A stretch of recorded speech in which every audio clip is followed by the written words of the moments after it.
ही आ रही है। स्वागत है आप सभी का हमारे इस नुक्कड़ नाटक में, जिसका शीर्षक है वुमेन एम्पावरमेंट यानी महिला शक्तिकरण। आशा करती हूँ आप सब इसको आनंदपूर्ण एंजॉय करेंगे और इसको समझेंगे, गंभीरता से भी लेंगे, ताकि आए दिन जो समाज में गलतियाँ हो रही हैं सुधार सकेंगे। हाँ कि ना?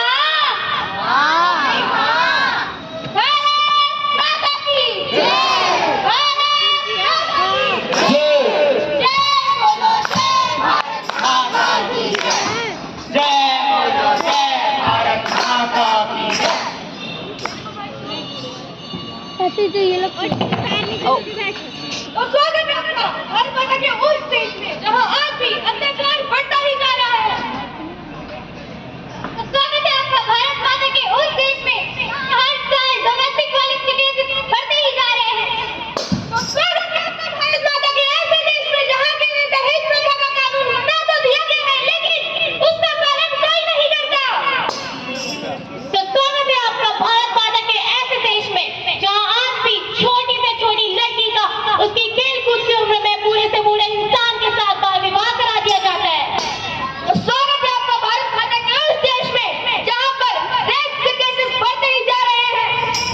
तो स्वागत है आप लोगों का भारत के उस देश में जहां भी कई घरों में लड़कियों को अपने सपने पूरे करने के लिए 100 बार सोचना पड़ता है कि समाज वाले क्या कहेंगे, रिश्तेदार वाले क्या कहेंगे और घर वाले क्या कहेंगे। स्वागत है आपका भारत माता के ऐसे देश में जहां हर परिवार में आज भी एक ना एक सदस्य ऐसा जरूर होता है जो लड़कियों के कहता है अपने सपनों के साथ थोड़ा कॉम्प्रोमाइज कर लो। कॉम्प्रोमाइज क्यों करें हम कॉम्प्रोमाइज? हम नारी है नारी, आप भी समाज के बेबस कर्मचारी। लेकिन एक दिन ऐसा आएगा जब हम अपने पैरों पे खड़े होकर दिखाएंगे और इस समाज की सोच को बदल कर दिखाएंगे। अरे जब समाज तो तुम्हारी नहीं है परी, तब तुम क्यों हो अपनी बातों पे अड़ी? ऐसा ही होता है, ऐसा ही होता रहेगा। तो स्वागत है आप सबका ऐसे भारत माता के देश में जहाँ के पॉलिटिशियंस कहते हैं, सोचते हैं पर करते कुछ नहीं। पॉलिटिशियन वो तो कहते हैं रेप एक नॉर्मल चीज है, रेप के एक्शन में तो सिर्फ दिखावा होता आया है। हाँ, मुझे पैसे चाहिए। माँ, मुझे भी पैसे चाहिए। माँ, मुझे बाइक चाहिए। माँ, मुझे भी मोबाइल चाहिए। माँ, मुझे एमबीए करने अब्रॉड जाना है। माँ, मुझे भी एमबीए करने अब्रॉड जाना है। अरे बेटा, तू एमबीए करने अब्रॉड जाएगी, 40 लाख का खर्चा आएगा। फिर तू वहाँ से आएगी तो तेरा रिश्ता आएगा। फिर तेरा रिश्ता तय हो जाएगा। फिर तेरी शादी हो जाएगी और तू शादी कर अपने ससुराल चली जाएगी और तेरी शादी में उन्हें ढेर सारा दहेज देना पड़ेगा।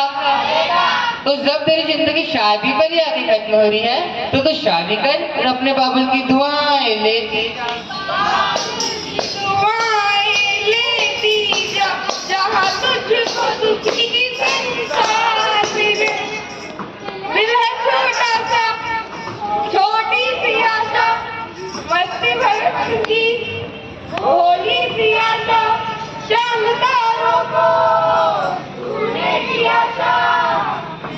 छोटा सा, छोटी सी आशा, महंगी है डरने वाली, आंखों में गहरी वाली, आंखों में खिलने वाली है, तेरे मन को जीवन को नई दुनिया मिलने वाली है।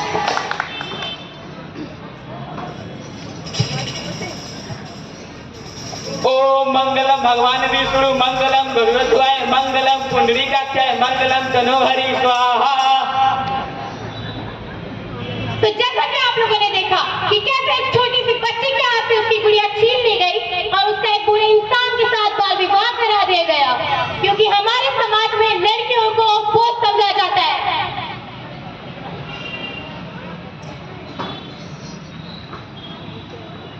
अभी उल्टा हो गया। छोड़ो, छोड़ो मुझे, छोड़ो। अरे सुनो सुनो, आज भी हमारे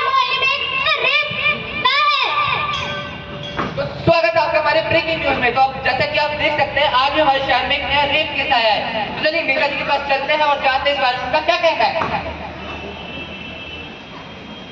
देखिए लड़की का कैरेक्टर ही ढीला था, छोटे कपड़े पहन के नाच रही थी। अब उसे पूछे जाती थी कि हमारा बलात्कार हो। तो क्या नेताजी उस लड़की को इंसाफ नहीं मिलेगा? अरे मिलेगा मिलेगा, कोर्ट है, कचहरी है और पुलिस वाले भी तो हैं।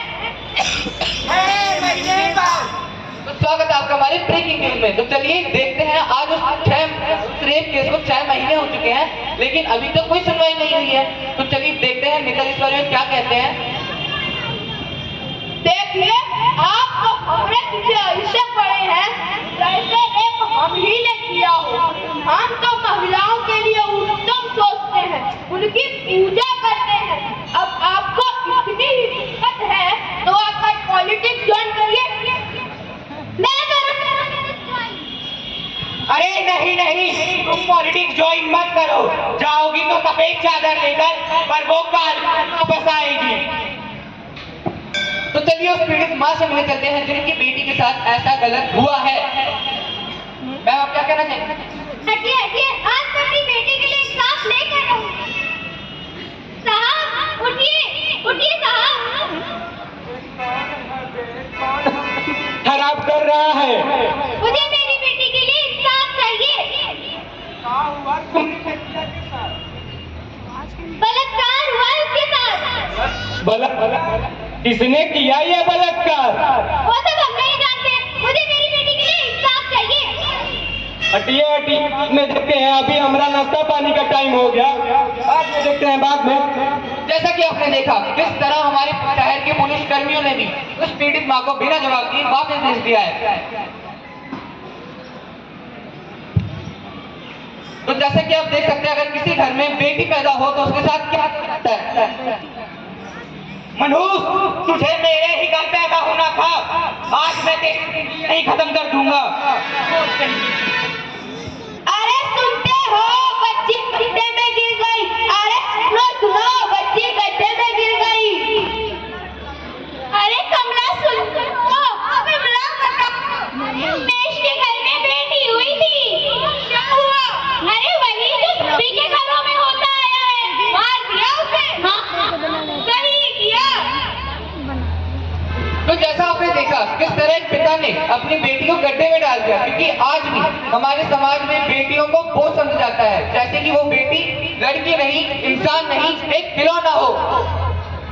अरे कमला सुनती हो? हाँ विमला बताओ। अरे लक्ष्मी घर से बारात लौट गई, क्यों क्या हुआ? अरे दहेज के कारण ऐसे भी लड़कियों को दहेज तो देना ही पड़ता है। सही कह रही हो, लड़कियां तो माँ बाप के सर का बोझ होती है। कहा तुमने, जैसा कि आप लोगों ने देखा उस लड़की के घर से उसकी बारात क्या चली गई, लोगों ने तो बातें बनाना स्टार्ट कर दिया। क्यों? शादी सिर्फ लड़कियों की होती है, लड़कों की नहीं। तो दहेज हम लड़कियां क्यों दें? इस दहेज की प्रथा में घुट घुट के क्यों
बढ़ेंगी तभी तो आगे बढ़ेंगी, तभी इस नए भारत देश को नई कल्पना चावला और किरण बेदी मिलेंगी। जहाँ एक तरफ हम औरतों की पूजा करते हैं, वहीं दूसरी तरफ न जाने इस देश में औरतों के साथ कितना दुर्व्यवहार होता है। और हम कहते हैं हमारा भारत देश आगे बढ़ गया। कैसा आगे बढ़ा हुआ देश, जहाँ औरतों के साथ आज भी दुर्व्यवहार होता है। अगर सही मायनों में हमें हमारे भारत देश को आगे बढ़ाना है तो हमें औरतों के साथ होने वाले दुर्व्यवहार को रोकना होगा। आज भी एक नाटक खत्म हुआ और ना जाने रोज ऐसे कई नाटक खत्म होते हैं, लेकिन कुछ नहीं बदलता क्योंकि हमारा समाज इसके प्रति कभी सजग नहीं होता। ना